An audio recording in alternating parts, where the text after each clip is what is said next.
Você bebe bebida de banana. Você bebe bebida de banana.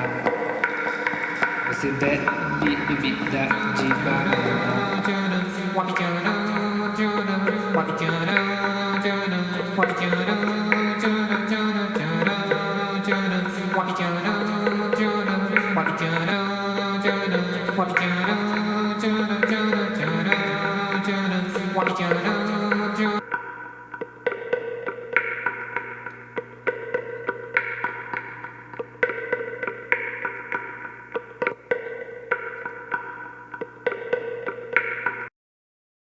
Bom dia, boa tarde, boa noite para quem nos assiste. A gente está muito feliz de estar aqui hoje com Fábio Leal e Gustavo Vinagre, os diretores de Deus Tem AIDS, filme que compõe a mostra Comunidade de Cuidado do Fórum DOC 2021. A curadoria dessa mostra foi feita pela Milene Vigliano, a Cora Lima e eu e a Carla Italiano, que está aqui comigo. Vou deixar todo mundo dar um oi aí e a gente começa. Oi, gente. Sou Fábio. Olá, tudo bom? Sou Gustavo. E aí, pessoal, Carla. Pra gente na curadoria, assim, você quer falar, Carlinhos, alguma coisa antes?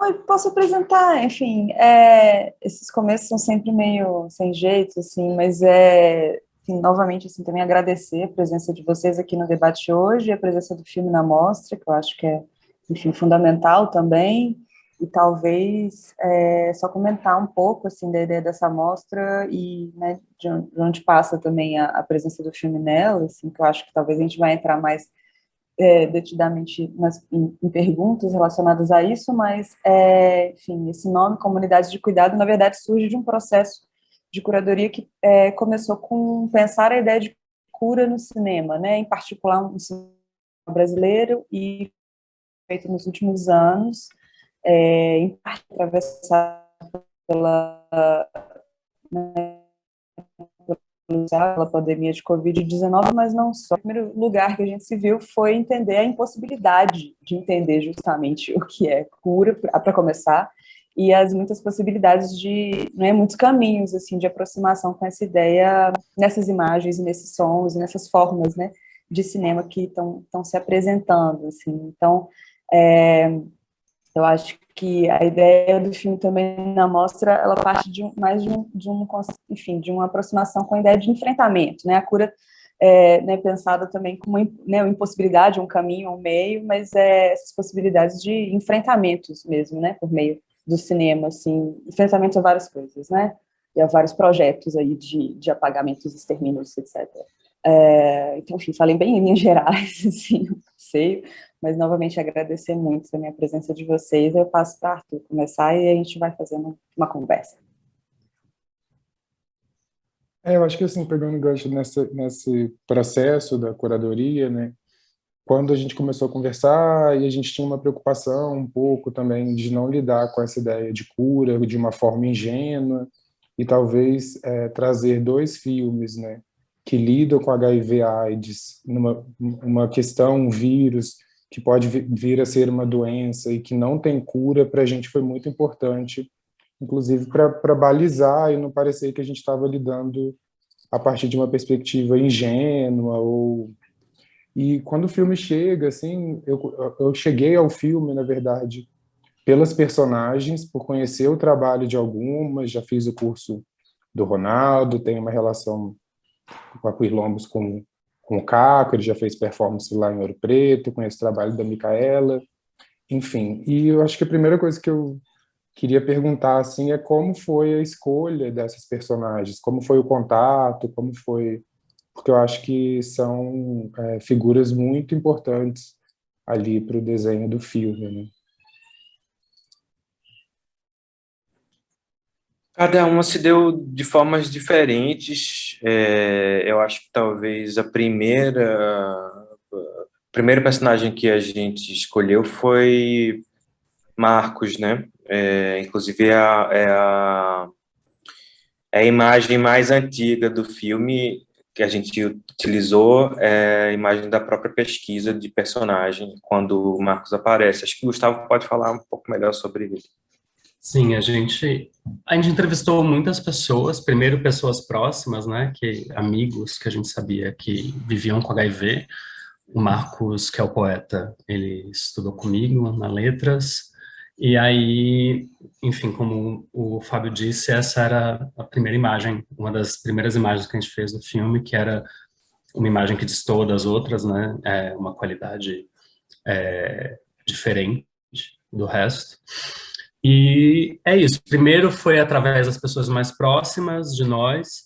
Fizemos entrevista até com pessoas que, enfim, que obviamente não seriam personagens porque não eram artistas. E a gente tinha esse recorte bem definido de artistas que falam sobre HIV e que têm HIV. Mas a gente fez enfim, uma ampla pesquisa com várias pessoas, não só eu e Fábio, tinha outras pessoas envolvidas na pesquisa com a gente. E aí isso foi se ampliando, né? Enfim, primeiro os amigos próximos, como o Marcos, o Fábio com o Ernesto, que é o dançarino. O Ernesto é amigo do Fábio há muitos anos.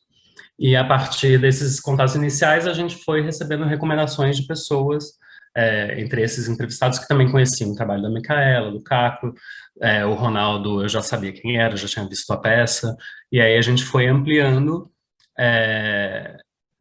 e conhecendo as pessoas e vendo realmente se fazia sentido ou não esses personagens para o filme, né? Quanto tempo de pesquisa? Olha, a gente começou filmes há 5 anos, Fábio, desde a ideia. A gente começou oficialmente em março de 2016. Faz 5 anos, mais de 5 anos e meio. Né?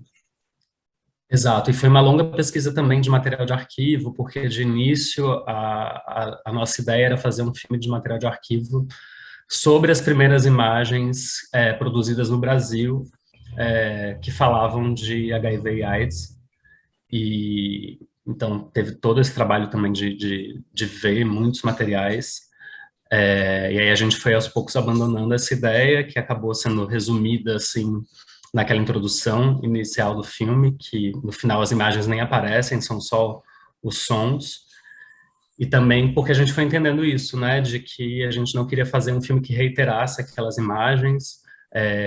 Eu também fiz o curso do Ronaldo Serruia sobre novas narrativas do HIV, eu e o Fábio, foi muito importante para a gente também tomar essa decisão de abandonar aquelas imagens e ir para o presente, né, e ver essas pessoas vivendo e criando novas imagens.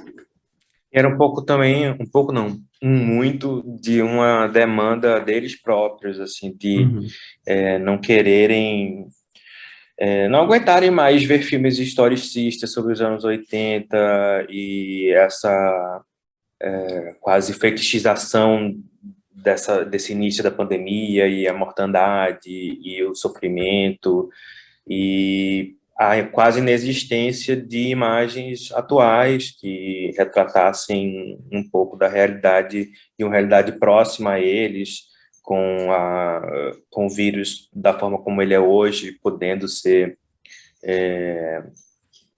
enfim, vivido como uma doença crônica, como uma diabetes. Na verdade, sim, mais simples, entre aspas, até do que a diabetes, porque a diabetes, de fato, se manifesta como doença, né? Então, essa ideia de viver com é muito pouco retratada, né? E aí a gente foi vendo que isso era uma demanda de um, uma demanda de outro, e isso foi ajudando a gente a abandonar essas imagens e deixá-las, de fato, no passado. Eu acho que é impressionante, assim, isso que vocês comentaram, né, que tá no início do filme, esses áudios. Nas duas ocasiões que eu estive no curso do Ronaldo do Dadado, tem um dispositivo, né, de perguntar a primeira vez que você teve notícia do HIV, né, e ali, olha que a gente está num espaço que é um curso, onde tem pessoas interessadas, e é impressionante a recorrência do Cazuza na capa da Veja, né, que o filme também traz isso em algum momento nesse início, né? E eu acho que essa pergunta que aparece logo no início, né, que é alguma questão do tipo como trazer outras imagens 40 anos depois, né? Eu acho que o filme de fato faz isso, né? Eu acho que pensando nesse sentido, assim, eu queria comentar uma coisa, e escutar de vocês, assim.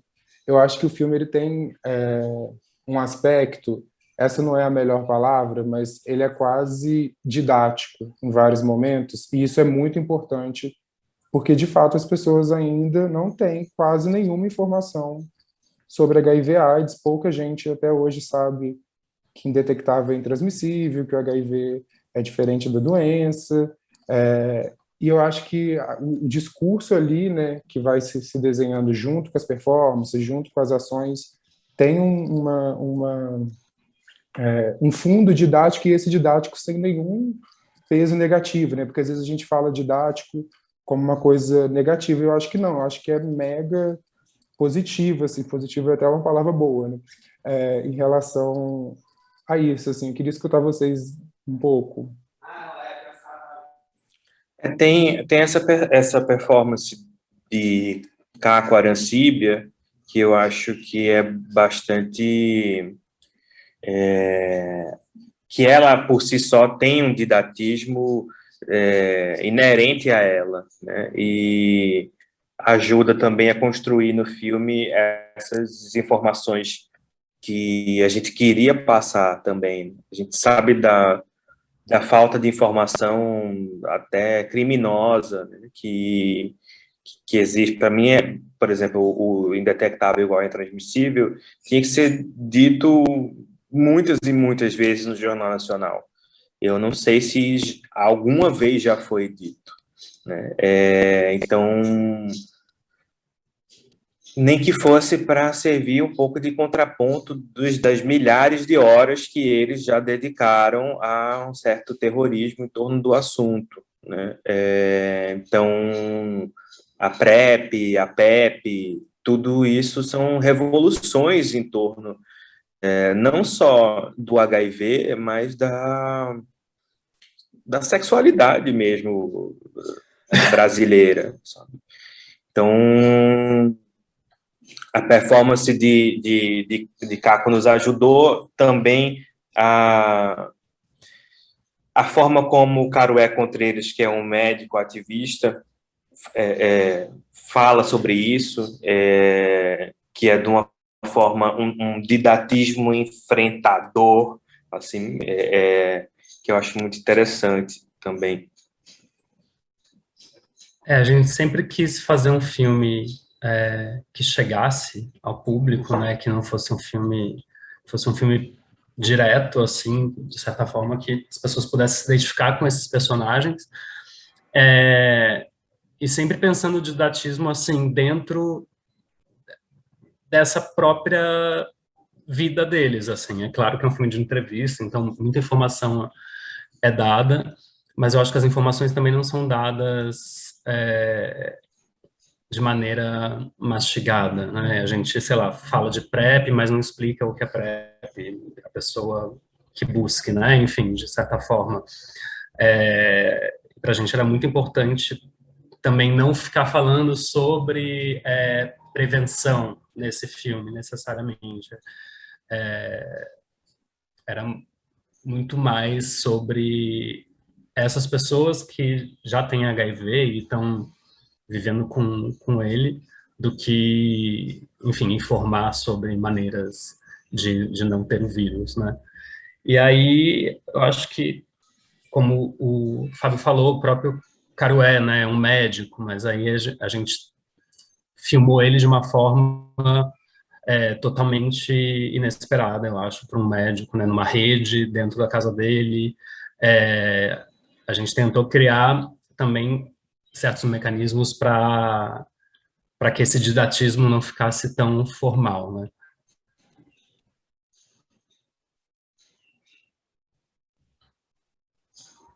Eu ia perguntar uma coisa sobre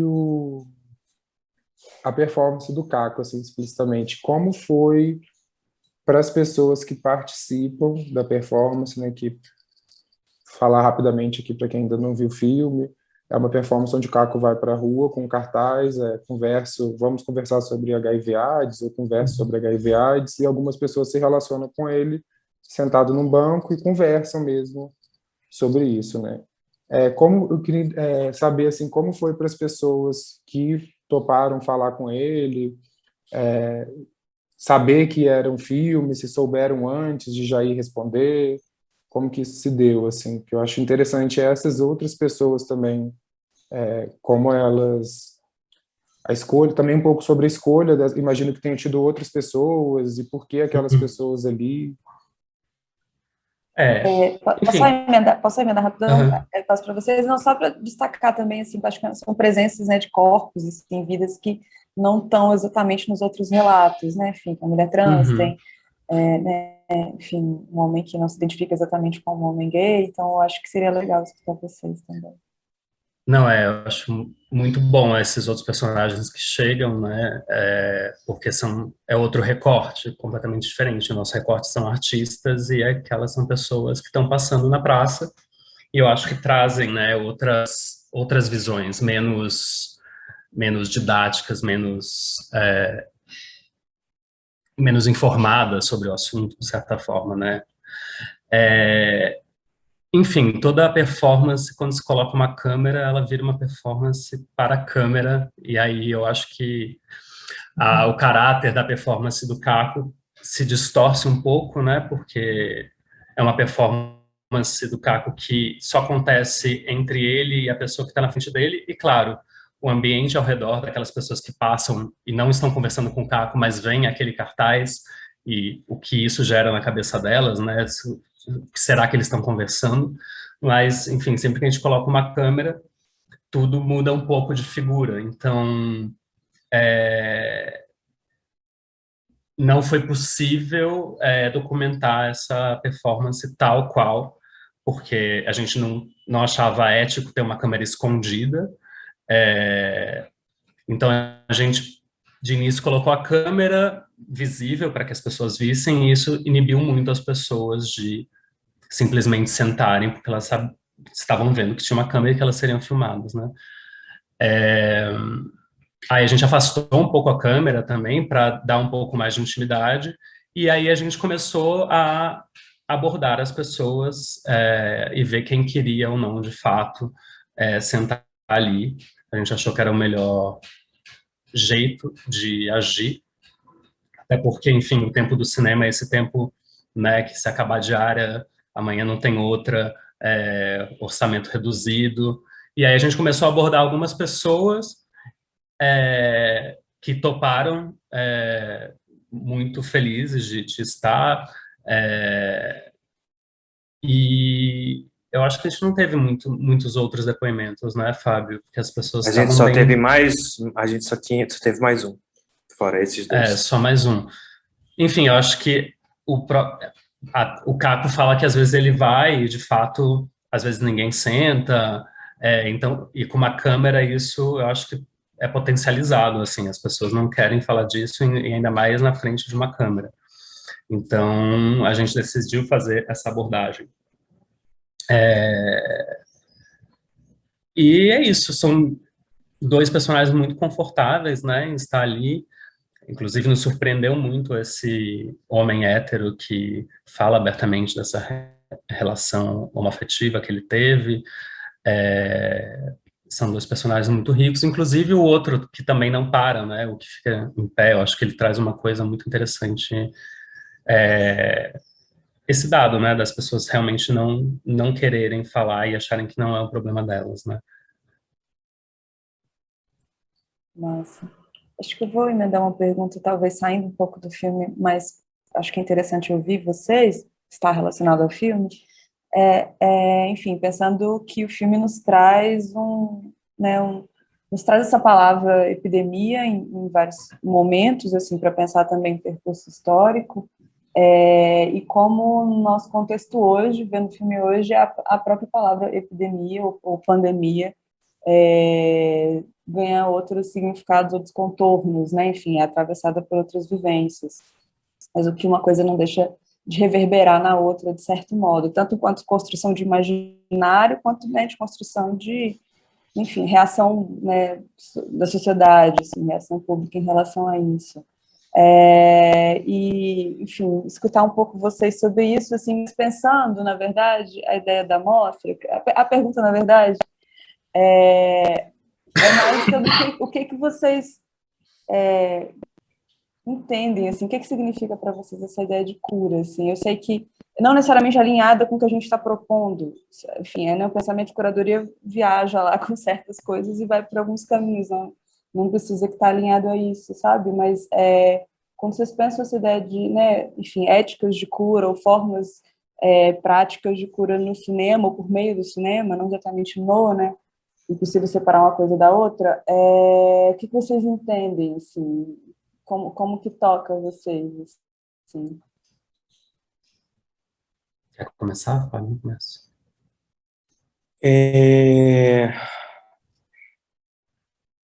Então, quando vocês falaram inicialmente no início dessa conversa, sobre cura e práticas de cura e tal, eu não consigo deixar de pensar no nosso filme, né, no fato de ser uma condição sem cura,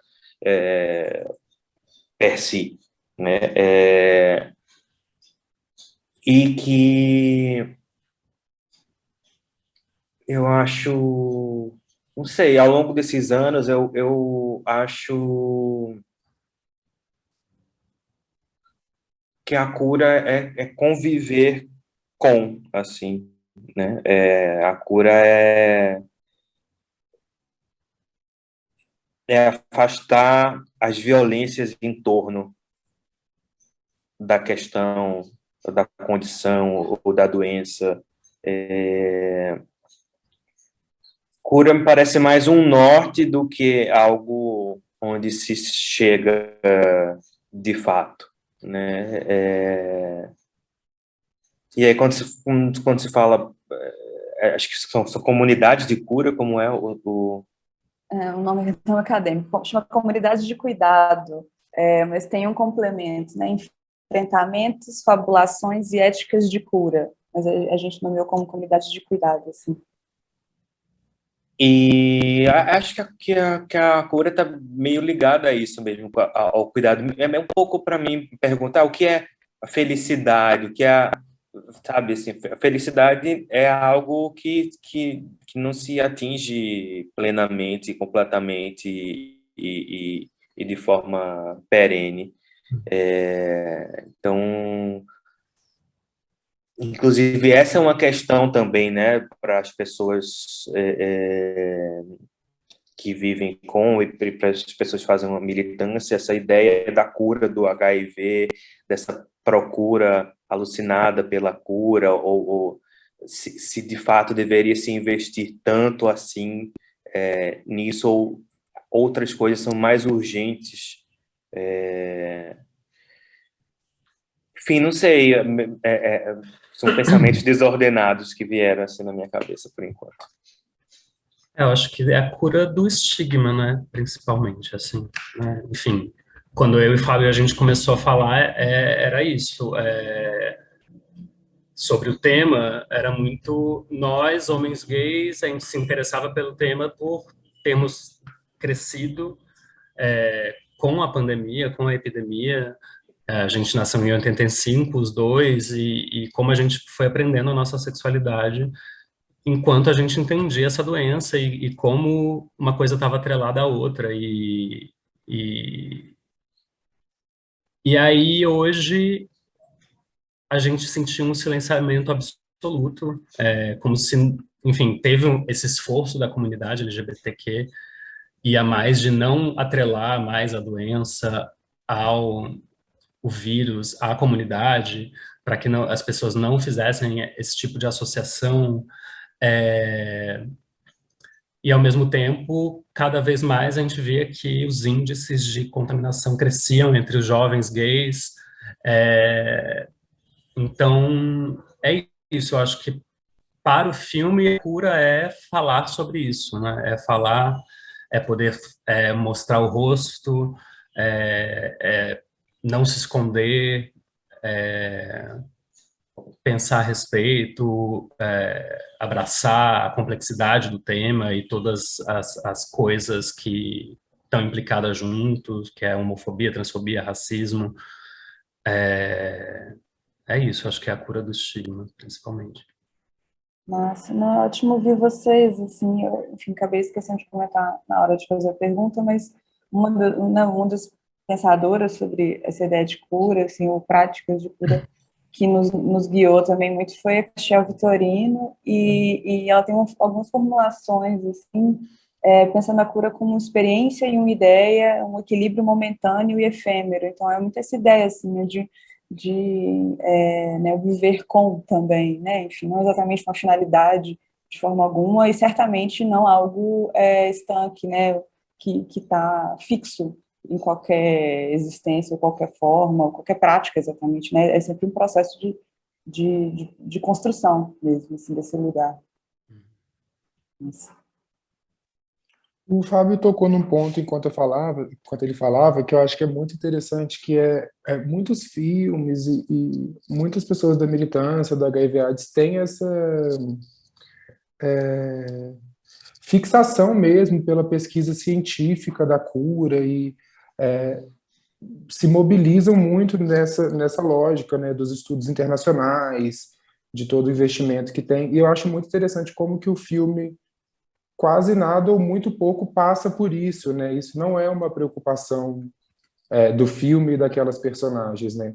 Dentro do escopo da mostra, assim, a gente convidou a Micaela para escrever um texto e falando sobre essa questão, assim. E ela entrega para a gente um texto que chama Sobre o Cansaço, vai estar no catálogo e em algum momento ela diz isso, assim. Eu acho que vai ser mais, não é exatamente isso que ela diz, mas alguma coisa como vai ser mais fácil a gente encontrar a cura clínica do que a cura social, né? Do que a cura ao estigma, assim.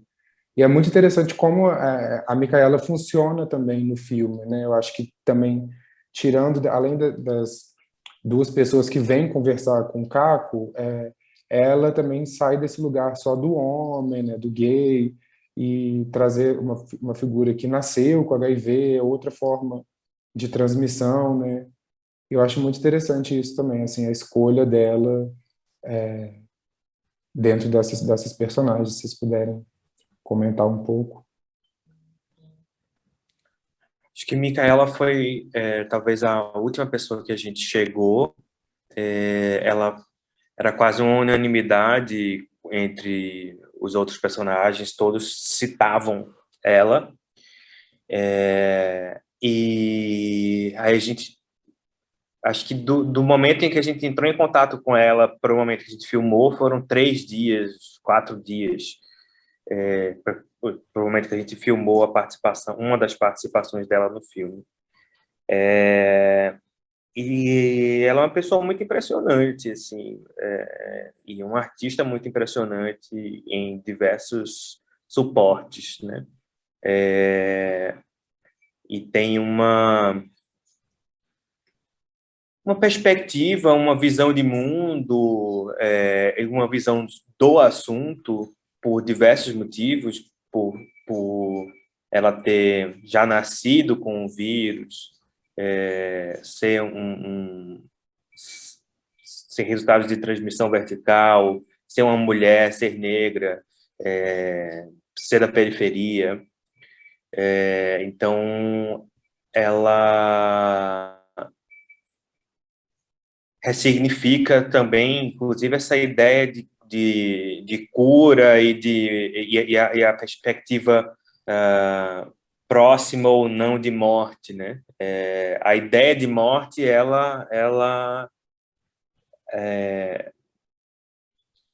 ela mudou na cabeça de Micaela recentemente, né? Como ela fala no filme. E acho que é muito importante isso pro filme, porque ainda hoje, quando se fala HIV/AIDS, se pensa em morte quase instantaneamente, né? E a ideia dessas... Uma das coisas que atraía a gente também nesse assunto era essa ideia da convivência com a perspectiva da morte iminente durante muito tempo, que de repente não, peraí, não é bem assim, e daqui a pouco não é assim mesmo. E aí Micaela, acho que é a pessoa que de forma mais contundente traz essa mudança e de vida e morte também como uma perspectiva muito prática, né? Vida como algo assim, pagar as contas do mês, fazer um planejamento financeiro e tal, e não uma ideia romantizada da vida, né? Sim, eu acho que a Micaela é essencial para o filme. O nosso recorte era muito, né, muito específico, de pessoas com HIV que estão fora do armário e que pensam isso nas suas obras. Então, como o próprio Caroé fala no filme, 0,01% das pessoas com HIV são fora do armário, e a maioria são homens brancos que têm esses outros privilégios que permitem que eles possam se assumir, né? Então, ter uma mulher negra que é artista e que fala sobre isso é essencial para o filme. E dizer também, enfim, que é isso, havia outras possibilidades de personagens em outros estados do Brasil, mas que é um filme com um orçamento limitado e que a gente não, enfim, teve que concentrar tudo em São Paulo, que é onde a gente estava realizando o filme de fato, e que isso também impossibilitou outros artistas de estarem no filme, e isso também, enfim, não significa que o trabalho dessas outras pessoas é menos interessante ou mais interessante, só que o nosso filme é isso, é um filme limitado como todos os outros, né, de certa forma, pelas condições de produção, etc. Eu queria juntar também, falar um pouco sobre São Paulo, inclusive, no filme, que a nossa ideia inicial era fazer um filme metade, metade. Metade aqui em Recife, metade em São Paulo. E o silêncio impera aqui em Recife. Então, assim, primeiro que quando a gente chegou nesse recorte dos artistas, a gente já tinha um silêncio anterior das pessoas que vivem com HIV, que topavam fazer a pré-entrevista, mas não topavam participar do filme final. E quando a gente fez o recorte artístico, digamos assim, aí nem a pré-entrevista rolava. Sabe? Assim, a gente sabia, recebia indicações de pessoas, mas as pessoas não queriam falar sobre isso, se implicando, e isso mostra como a gente tem também São Paulo é um bolsão assim de um avanço científico, médico e social nesse sentido das pessoas vivendo com HIV, mas ao mesmo tempo um lugar onde as pessoas acham que todo o resto é assim, todo o resto do Brasil é desse jeito, e definitivamente não é. Recife é uma cidade muito grande, tem 1.600.000 habitantes só em Recife, mas vive de uma forma assim. Eu, ao longo do filme, ao longo do processo do filme, conheci algumas pessoas que me contaram que vivem com HIV, mas até então nunca soube de ninguém.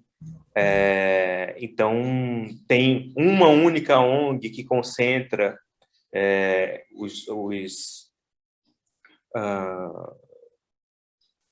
o acolhimento às pessoas com HIV, né, que é a Gestos. Mas é uma cidade onde o silêncio realmente impera nesse assunto.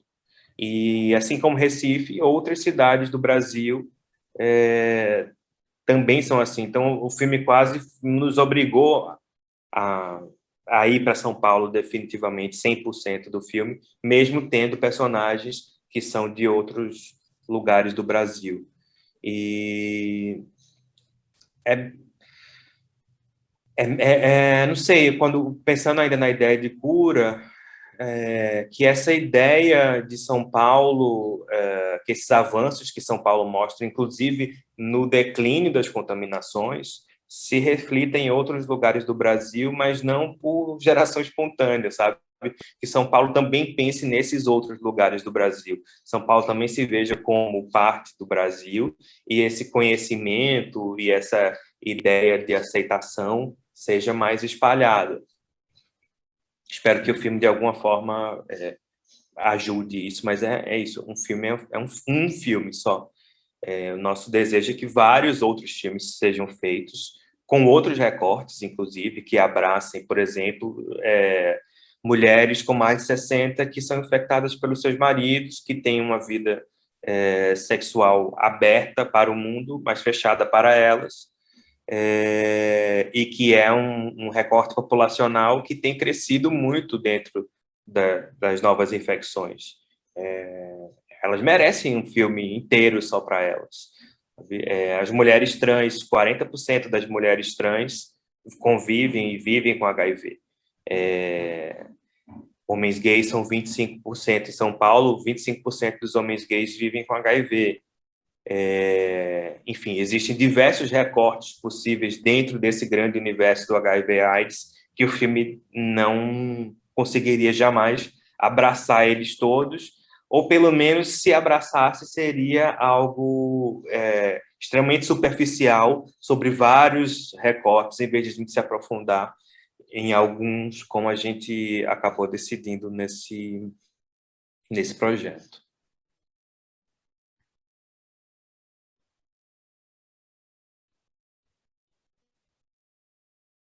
Eu queria... Você ia falar, Carlinhos? Desculpa, pode falar. Não, eu queria fazer não sei se é uma pergunta, assim, mas o filme mostra o poema e tal, né? O filme agora também, eu sei de pelo menos 3 exibições, né? Em Lisboa, no Olhar e agora no Mix Brasil.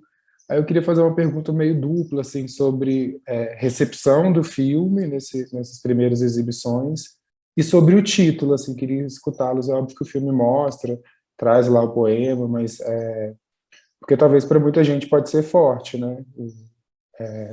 Trazer Deus no título, né? E um Deus que tem AIDS, né? Só complementar exatamente a pergunta que eu tinha escrito, na verdade, sobre essa provocação do título, né? Ela está alinhavada ali com uma das falas do filme, um dos relatos, mas escolher como título é outra história, né? Sobre a recepção, enfim, é difícil a gente dizer, porque a gente não foi para o Olhar, foi online,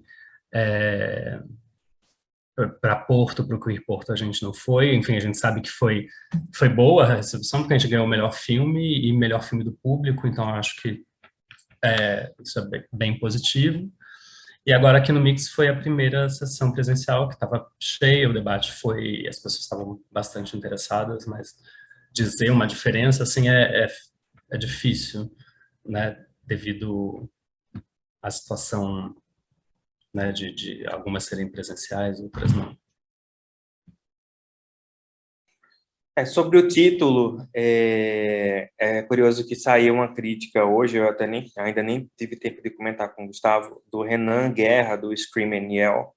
Eu posso ler esse trechinho que ele fala do título? Ele fala assim: Deus tem AIDS já tem um título que por si só é uma afirmação.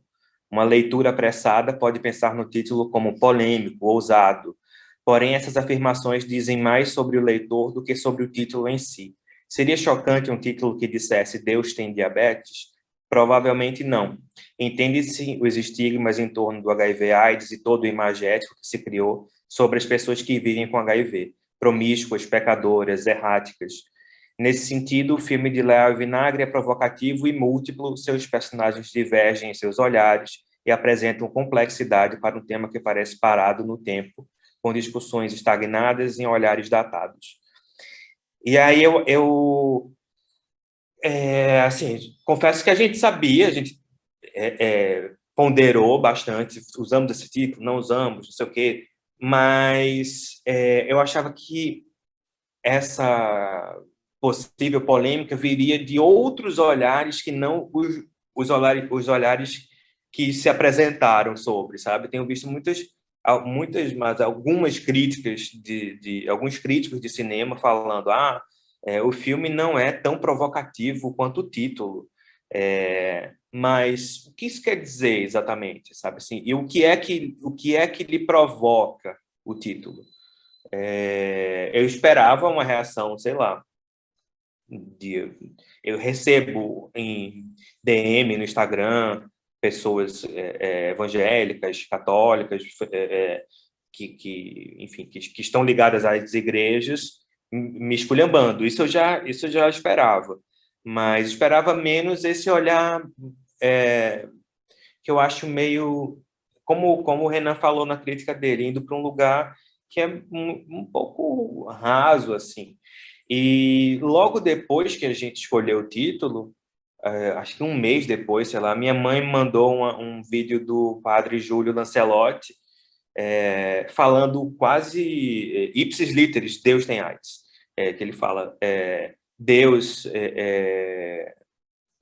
eu não lembro mais qual é a frase exata, mas acho que é isso. Deus tem AIDS, Deus está embaixo da ponte, Deus está passando fome, Deus está na Cracolândia. E essa ideia de que Deus está nas pessoas que estão sendo marginalizadas pela sociedade não é uma ideia nova, é uma ideia muito antiga, aliás, talvez esteja, inclusive, na base do cristianismo. E mesmo se pegar por outras religiões, né? Sei lá, budismo, Deus está em todas as coisas, Deus está dentro, está em mim, tá, enfim. Deus é AIDS, né? Inclusive, né? Exatamente.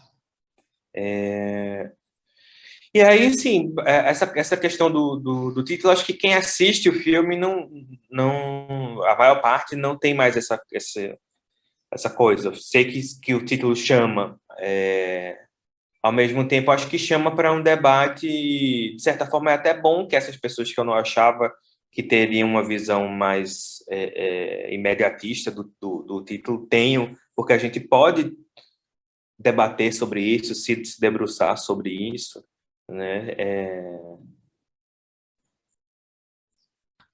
Eu achei muito curioso que aqui na sessão do Mix, no CineSesc, ninguém fez essa pergunta. E eu estava esperando ela o tempo todo, assim.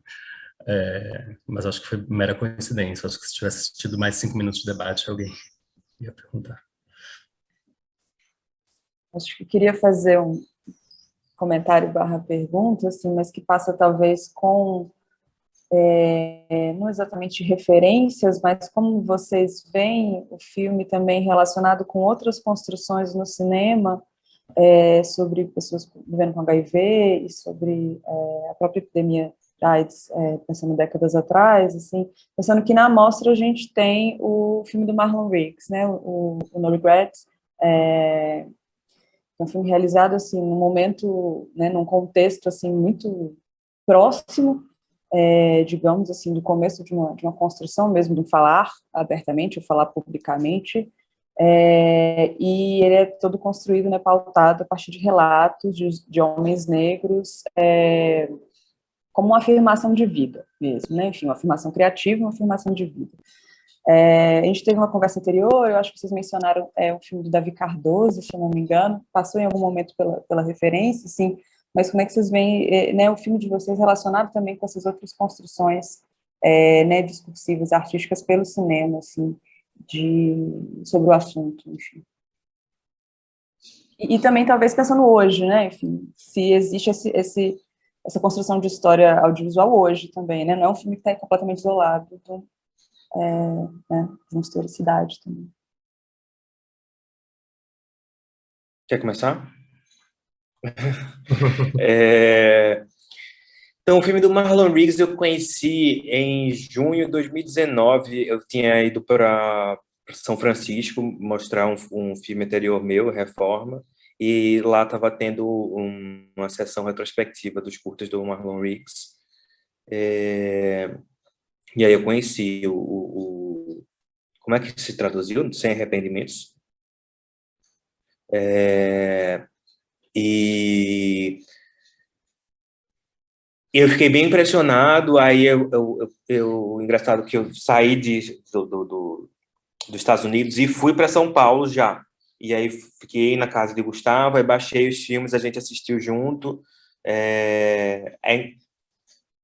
Foi uma referência, mas ao mesmo tempo um encontro, assim, um encaixe de algo que a gente já estava. Tanto é que as imagens do Marcos Visnades, que é o poeta, foram feitas em 17, né? E conversam um pouco com o tipo de imagem e diálogo entre cinema e poesia que o Marlon Riggs propõe. Cinema, poesia, música, performance e tal. E foi um encontro meio providencial, assim. E talvez seja a única, ou talvez seja a coisa que mais se aproxima do que a gente faz com o filme, porque nas nossas outras pesquisas,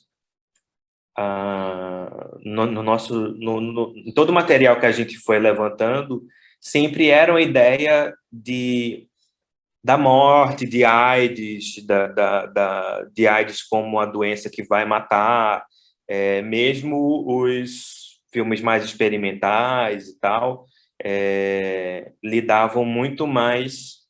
Eu não consigo lembrar agora de um outro filme que seja como os filmes do Marlon Riggs, que essa ideia de vida com, mesmo quando a vida com era uma vida que tinha um prazo muito curto, mas que ainda era vida e que talvez fosse mais pulsante ainda por ter este prazo encurtado.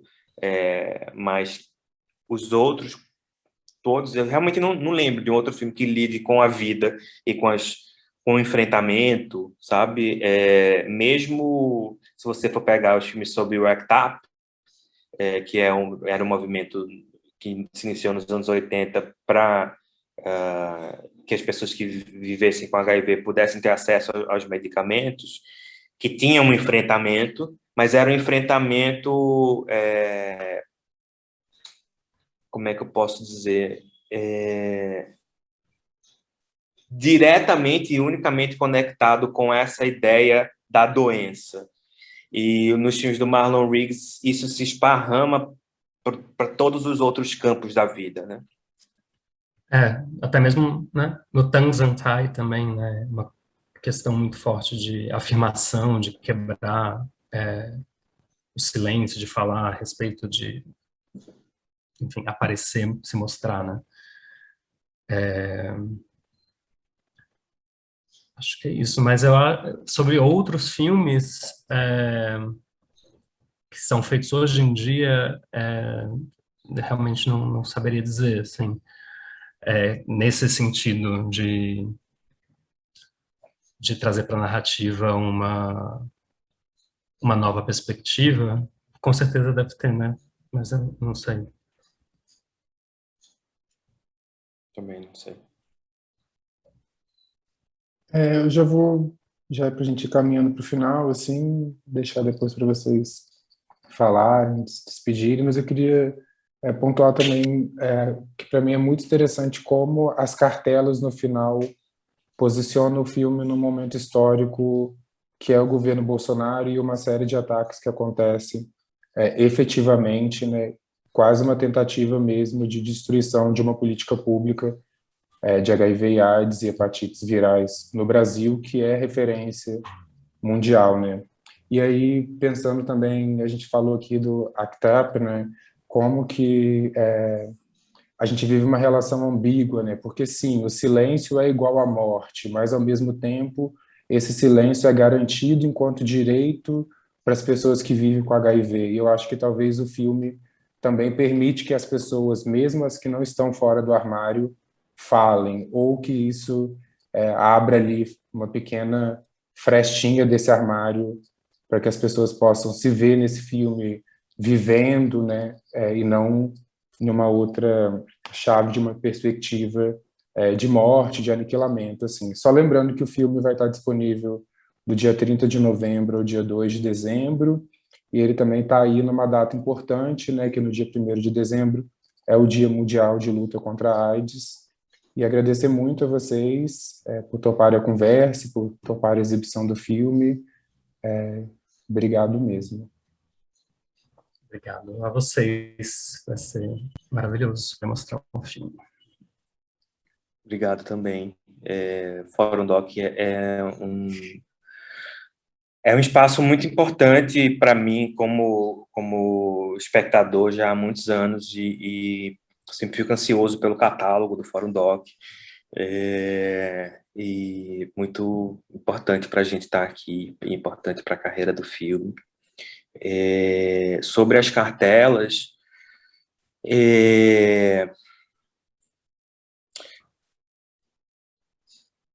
difícil, né? Esse momento coloca a gente nos becos sem saída, porque ao mesmo tempo que não dá vontade de falar sobre, principalmente imortalizar dentro de uma obra algo tão abjeto, é importante a gente também imortalizar essas ocasiões e esses atos, porque eles vão sendo esquecidos dado o volume de coisas abjetas que são feitas diariamente. Então, e também, principalmente depois da outra pandemia, da pandemia de Covid-19, em que os números viraram algo... Acho que a nossa relação com o número foi completamente redefinida, assim. E é algo que a gente, inicialmente, no filme mesmo, durante a montagem, a gente jamais imaginava que, dali a pouco tempo, mais de 600 mil brasileiros estariam extintos por conta de não apenas de uma doença, mas por conta da política de não enfrentamento, ou pior, da política de disseminação intencional, né, de uma doença, de um vírus como o SARS-CoV-2. Então, assim, era importante a gente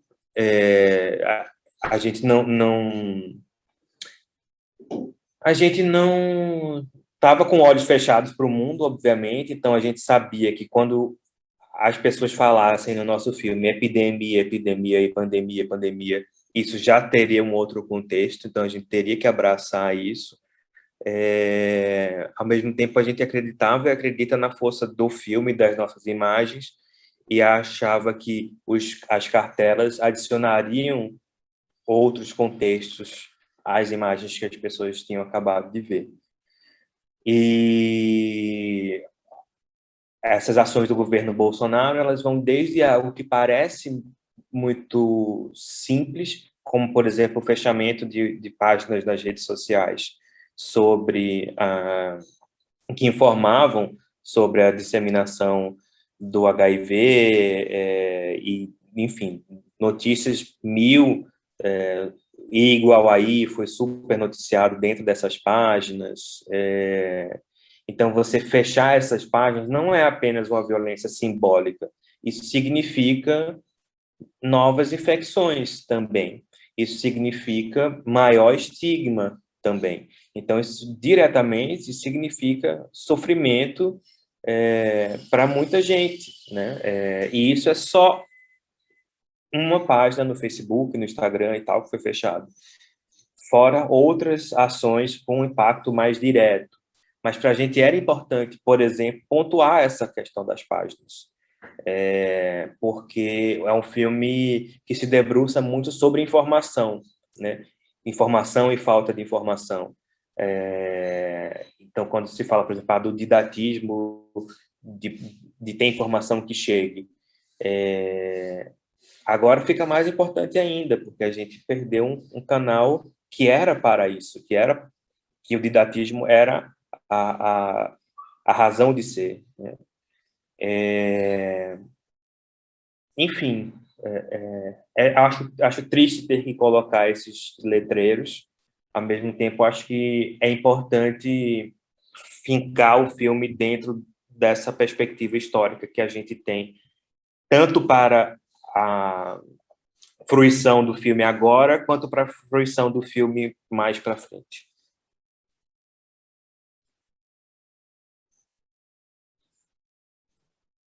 Acho que eu tenho a agradecer também. Eu não sei se o Gustavo quer falar alguma coisa, Não. mas só agradecer mesmo a presença de vocês, essa conversa aqui em torno do filme, que foi tão importante também para abrir vários caminhos de relação com ele, e também aproveitando a deixa para dizer que, junto, né, com a mostra, a gente tem as exibições dos filmes, mas também tem alguns textos publicados no catálogo, e no dia 1 de dezembro, que é, né, o dia que Arthur marcou na sua fala, vai ter uma mesa de debate, a última mesa da mostra, na verdade, em torno do eixo Fabulações, e vai ter a presença do Ronaldo Serbuia, que foi comentado aqui no começo, né, enfim, um dos personagens do filme, junto a Freda Amorim e Arquivo Mangue. Então, também fica aí o convite. E muito obrigada, gente, foi uma ótima conversa.